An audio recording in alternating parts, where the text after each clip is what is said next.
you have to, and this gets to your point, you have to have visibly eradicated Trumpism. It doesn't have to disappear entirely from American political life. That's impossible. But it has to be sufficiently weakened that people no longer worry very much that it's just going to come back, that the pendulum will keep swinging back and forth. And this is not something the United States has been particularly good at doing, right? The people who led us into Vietnam and kept us there for a decade remained respected members of the American political elite for the rest of their careers. Council on Foreign Relations, Ford Foundation, etc. Robert McNamara heads the World Bank for a while, etc.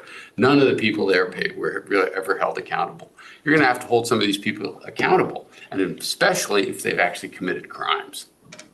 Right? And that raises a really bad paradox. Right? If the current administration understands that they're legally vulnerable if they ever lose power, their incentive, a la Netanyahu, to stay in power for as long as possible and to rig the system in any way they possibly can to make sure they are never held accountable for this, right, goes up.